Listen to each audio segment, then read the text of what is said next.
ta bị viết sai sang.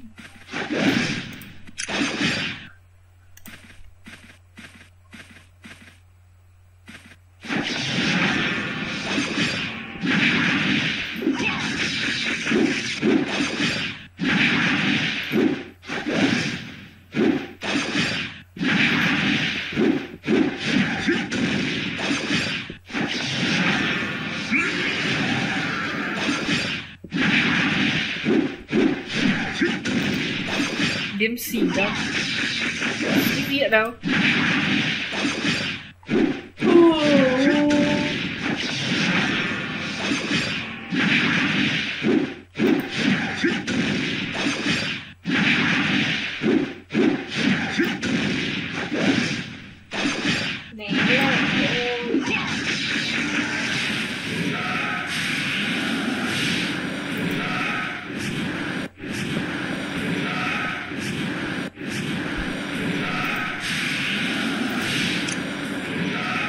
Cô hồn là ai nhá? Cái người yêu là giá trị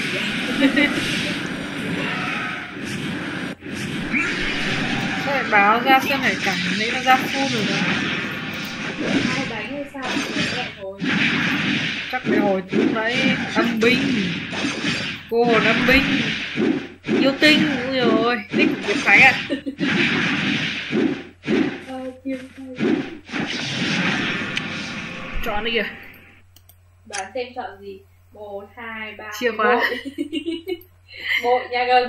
Bấm vào trước đi. Bấm rồi. Định chọn cái chìa khóa. Thật luôn.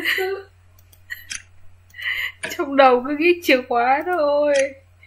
Chả nghĩ cái gì khác cả. Tệ thật.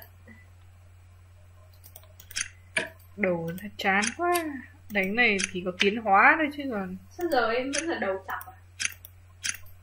Không đầu chọc thì em không thay bộ kia thì em đầu chọc đi.